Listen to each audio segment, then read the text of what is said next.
Hello student, हम लोग कक्षा 10th के ज्योग्राफी का पहला चैप्टर पढ़ रहे थे। पहला चैप्टर में संसाधन का वर्गीकरण पढ़ रहे थे, जिसमें से दो प्रकार के संसाधन हमने पढ़ लिया था। एक उत्पत्ति के आधार पर, उत्पत्ति के आधार पर जैव और अजैव। दूसरा उपयोगिता के आधार पर, उपयोगिता के आधार पर नवीकरणीय और अनवीकरणीय। तो आगे आज हम पढ़ रहे हैं इस वीडियो में स्वामित्व के आधार पर। किसके आधार पर? स्वामित्व। स्वामित्व मतलब मालिक, स्वामित्व मतलब मालिक, अधिकार। इसका किसका अधिकार होगा? जैसे कितना लोग कहता है हमारे स्वामी हैं, मतलब हमारे मालिक हैं, समझे? यानी स्वामित्व के आधार पर संसाधन कितने प्रकार के? पहला, इसमें 4 प्रकार के हैं। स्वामित्व के आधार पर कितने प्रकार के संसाधन? 4 प्रकार के हैं। ये एक है, ये दूसरा लिखे हैं, ये तीसरा लिखे हैं, ये चौथा। आइए इसको समझा रहे हैं। पीडीएफ आप लोग को हम टेलीग्राम पर दे देंगे, तो टेलीग्राम पर आप जुड़ जाइए। लिखा हुआ पीडीएफ आपको वहाँ पे मिल जाएगा। आप उसको प्रिंट आउट करा लीजिएगा या नोट्स के रूप में अपने कॉपी में लिख लीजिएगा। अभी समझिए, अभी क्या कीजिए, समझिए। हम लिखवाएंगे तो वीडियो लंबा हो जाएगा, इसलिए समझा दे रहे हैं यहाँ पे। जिसे व्यक्तिगत संसाधन, वैसा संसाधन जिस पर किसी निजी व्यक्ति का अधिकार हो, उसे क्या कहेंगे? व्यक्तिगत संसाधन कहेंगे। क्या कहेंगे? व्यक्तिगत संसाधन। इसी को अंग्रेजी में क्या कहते हैं? प्राइवेट। क्या कहते हैं? प्राइवेट। प्राइवेट संसाधन यानी निजी। क्या कहते हैं? निजी। जैसे किसी का गाड़ी हो गया, चाहे जमीन का होगा, कह दीजिए भूमि। किसी का भूमि होता है, वो क्या होता है? उस व्यक्ति का संसाधन हुआ। क्या हुआ? भूमि हुआ। मकान, घर, गाड़ी, ये सब किस में आएगा? व्यक्तिगत संसाधन में आएगा। देखिएगा कोनो कोनो गाड़ी पर लिखा रहता है प्राइवेट, लिखता है नहीं, और किसी गाड़ी पर लिखता है सार्वजनिक। तो प्राइवेट मतलब हमारा है, प्राइवेट मतलब किसी व्यक्ति का है, यानी पर्सनली यूज के लिए, भाड़ा के लिए नहीं है। ये ना कि जाना का मन करे तो जाकर भाड़ा कर ले। प्राइवेट गाड़ी पर अगर कभी भूल कभी ना जाइएगा कि चलिए हम 500 रुपये दे रहे हैं, चलिए हमारा नैहर घुमा के लेके चलाइए, ससुरारी घुमा के लेके चलाइए, और समझे? वो दर्शा रहा है, उस पर अगर प्राइवेट लिख दिया है तो ये दर्शा रहा है कि ये पर्सनली यूज के लिए है, पर्सनली यूज के लिए है। तो वो व्यक्तिगत संसाधन है। उसी तरह का व्यक्तिगत संसाधन होता है गाड़ी पर कौन से लिखा है? तो सार्वजनिक, जैसे व्यक्तिगत पर प्राइवेट लिख दिया तो निजी हो गया। और जैसे किसी गाड़ी पर देखिएगा आप लोग चलते हैं तो सार्वजनिक गाड़ी लिखता है, सार्वजनिक परिवहन। या तो सरकार का रहता है, ना तो कोई व्यक्ति का प्राइवेट ही रहता है, तो उसको आप यूज कर सकते हैं, मतलब भाड़ा उड़ा ले जा सकते हैं। जैसे सामुदायिक लिखता है, सामुदायिक सेवा वाला। जैसे कोई सरकारी गाड़ी उड़ी देखिएगा, चिकित्सा वाला सामुदायिक। क्या लिखता है? सार्वजनिक, सामुदायिक, यानी किसी समुदाय के लिए है, यानी सब किसी के लिए खुला हुआ है। तो मिलकर, तो ये बात समझे आप? तो व्यक्तिगत संसाधन ये हो गया। उसके अलावा दूसरा में आइए तो सामुदायिक संसाधन है। दूसरा क्या है? सामुदायिक संसाधन।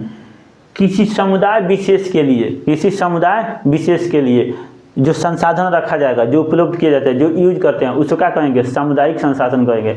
जैसे गांव मुहल्ला के लिए, जैसे किसी पंचायत में एक पंचायत भवन होता है। क्या होता है? पंचायत भवन। तो उस पंचायत भवन का उपयोग उस पंचायत के जितने निवासी हैं सभी के लिए किया जा सकता है। क्या कहते हैं? सभी के लिए किया जा सकता है। लेकिन उसी पंचायत में अगर किसी का घर है, जैसे मेरा घर अगर उस पंचायत में है, तो क्या जिसको मन करेगा वो मेरे घरों में चला कर रह जाएगा। पंचायत भवन बना है तो जिसका झगड़ा होगा, गांव भर का अगर झगड़ा होता है तो कहाँ होता है? पंचायत भवन में पंचायती होता है। यानी किसी का झगड़ा पंचायत भवन में सुलझाया जा सकता है। लेकिन किसी का झगड़ा किसी के घर में ले जाकर सुलझा दीजिएगा, वो प्राइवेट है, उसका व्यक्तिगत घर है। क्या है? व्यक्तिगत संसाधन में आ गया। बात समझ आया आप? सामुदायिक किसी समुदाय के लिए हुआ, सामुदायिक भवन। जैसे गांव में कोई रहता है चारागाह, गाय भैंस के चराने के लिए, सामुदायिक सरकार की तरफ से अलॉट किया गया है, तो वो हो सकता है। खेल फील्ड क्या होता है, फील्ड जैसे होता है तो सामुदायिक में आ जाएगा, किसमें आ जाएगा, सामुदायिक के एक समुदाय के लिए यूज करने के लिए रख दिया गया है। और 10 आदमी 20 आदमी जैसे पंचायत का है चाहे गाँव के है मिल के भी अपना रख सकते हैं, तो सामुदायिक संसाधन समझ आ गया, समझ आया। उसके बाद आ गया राष्ट्रीय संसाधन। क्या हुआ, राष्ट्रीय संसाधन। तो देखिए राष्ट्र मतलब देश, किसी देश की सीमा के अंदर जितना संसाधन हुआ तो ऐसे में देखिएगा तो पूरा राष्ट्रीय संसाधन में आएगा, किस में आ जाएगा, राष्ट्रीय संसाधन में। तो देश का जो अपना संसाधन हो गया, जो देश का सरकारी, राष्ट्रीय संसाधन मतलब सरकारी, तो उस सब किस में आ जाएगा, राष्ट्रीय संसाधन। ऐसे में नियम है कि आप व्यक्तिगत संसाधन को भी राष्ट्रीय संसाधन ले सकते हैं। जैसे भूमि अधिग्रहण नियम है, भूमि अधिग्रहण, हमारा भूमि अपन है, जमीन मेरा अपना जमीन है, लेकिन सरकार चाहे तो उसको देश के लिए ले सकता है। तो यानी राष्ट्र के संसाधन को क्या कहेंगे, राष्ट्रीय, यानी देश के संसाधन को राष्ट्रीय संसाधन। उसके अलावा अंतर्राष्ट्रीय संसाधन होगा, अंतर्राष्ट्रीय संसाधन। अंतर्राष्ट्रीय संसाधन समझ से बता रहे हैं कि देश का जैसे राष्ट्रीय संसाधन कहाँ तक होता है, किसी देश का जितना सीमा होता है, किसी देश का जितना सीमा होता है उसका क्षेत्रफल, यानी जितना क्षेत्रफल है वहाँ तक तो उसका संसाधन होगा ही।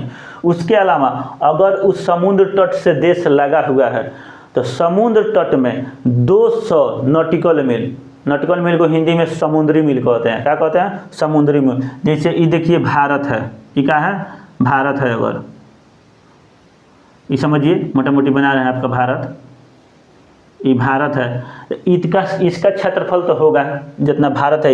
इसके अलावा भारत में इधर देखिएगा तो ये बंगाल की खाड़ी है और इधर अरब सागर है। तो तट रेखा से आगे तक 200 दोनों तरफ नॉटिकल मील यानी समुद्री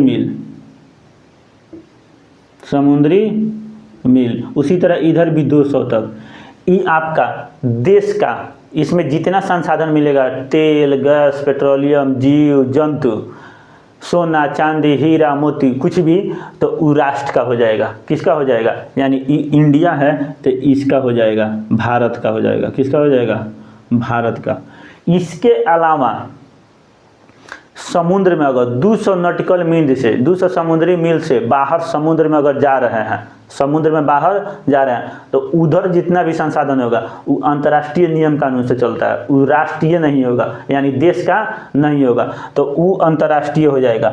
यानी 200 नॉटिकल मील से आगे के जो समुद्री क्षेत्र में जो भी संसाधन है वो अंतर्राष्ट्रीय संसाधन में आएगा। तो आशा करते हैं आप समझ गए होंगे। व्यक्तिगत, किसी व्यक्ति पर्सनल का संसाधन, सामुदायिक, किसी समुदाय विशेष के लिए संसाधन, राष्ट्रीय, किसी देश का संसाधन को राष्ट्रीय संसाधन कहेंगे, अंतर्राष्ट्रीय, किसी देश के संसाधन के अलावा जो क्षेत्र बच जाता है समुद्र में ऐसा, तो वो अंतर्राष्ट्रीय संसाधन में आएगा, उसमें जो भी संसाधन मिलेगा ही। तो इस हिसाब से आप पूरा संसाधन जितना है पृथ्वी पर, इन चारों में किसी न किसी एक में आ जाएगा। उसी तरह पूरा संसाधन को नवीकरणीय और नवीकरणीय में देखिएगा तो या तो नवीकरणीय संसाधन हो सकता है या अनवीकरणीय होता है। उसी तरह जितना पृथ्वी पर संसाधन है उसमें जीव, जैव, अजैव के हिसाब से देखिएगा तो या तो कोई जीवित वाला संसाधन होगा और ना तो कोई निर्जीव वाला संसाधन होगा। बात समझे, तो यहाँ तक हमने समझ लिया। इस तरह एक और आधार है संसाधन को बांटने का, ये आधार है विकास के आधार पर। विकास के आधार पर यानी संसाधन कैसे कैसे विकास हुआ है, संसाधन का बनावट कैसे कैसे हुआ है, कब कब संसाधन बना हुआ है। विकास इसी को नहीं कहेंगे, जैसे हमारा विकास कैसे हुआ, बात समझे। जैसे कोई समय चल रहा है, जैसे सिंधु सभ्यता से, आदिमानव सभ्यता से, पाषाण काल से मानव का विकास हुआ अलग अलग समयों में। तो उसी तरह विकास यानी बनावट के आधार पर कैसे संसाधन कोई बना है, तो कब बना है, किस समय बना, कैसा संसाधन है, इस आधार पर संसाधन के 4 प्रकार। कैसा प्रकार, संसाधन के 4 प्रकार। एक है संभाव्य संसाधन।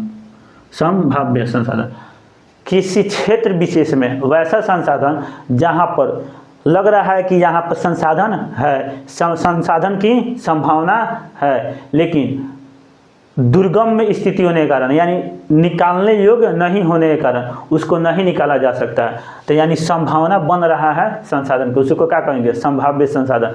जैसे अभी देखिए जम्मू कश्मीर इलाका, वहाँ धरती के नीचे समझिए कि अगर कोयला पता चल जाए तो संभावना है कि वहाँ पे कोयला है, लेकिन खतरनाक एरिया हो जाएगा, दुर्लभ एरिया होने के कारण उस संसाधन का हम लोग यूज नहीं कर पा रहे हैं।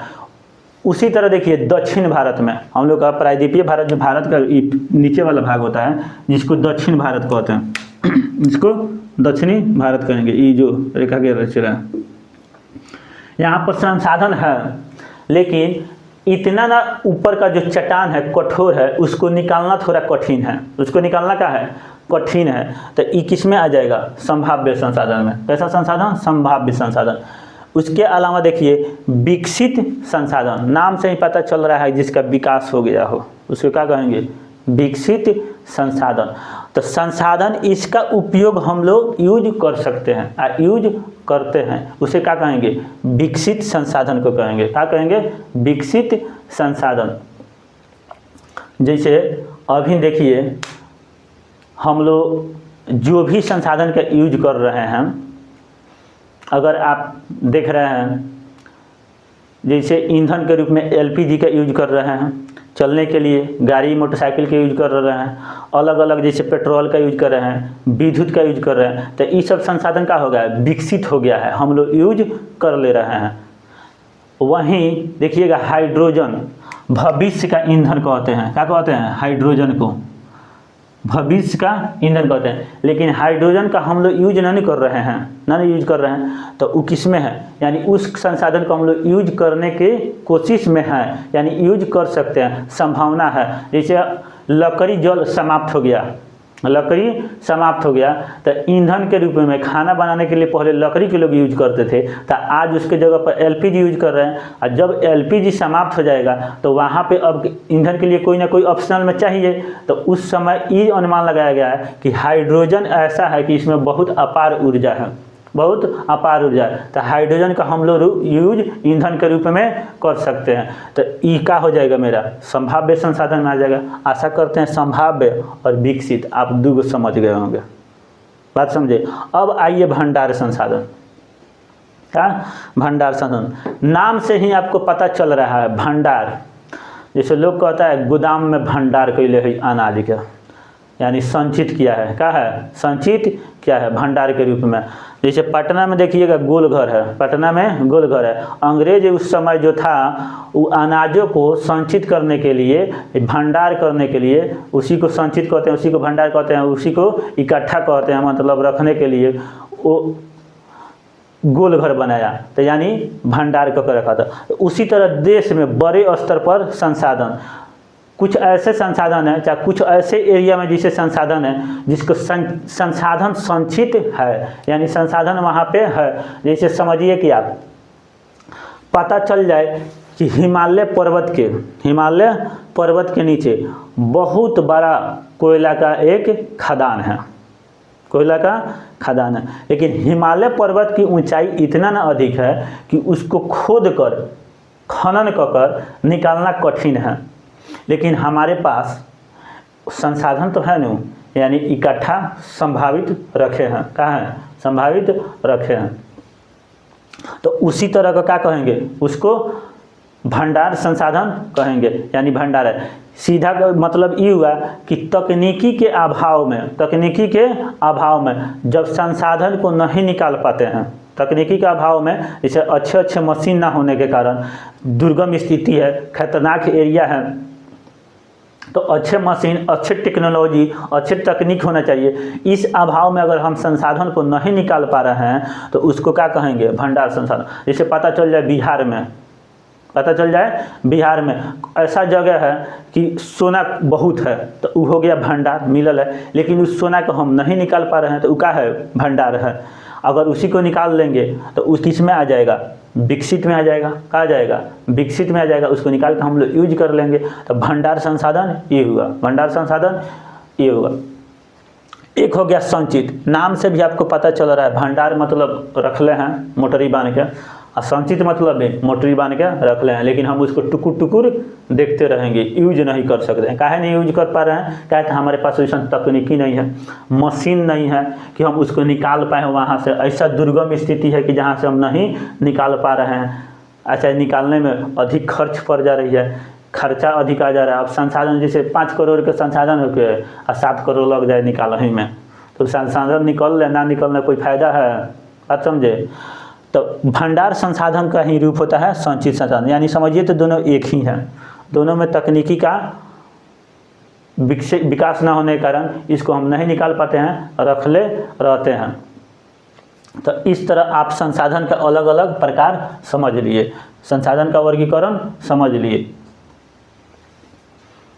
अगला वीडियो में हम इसका उपयोग बताएंगे।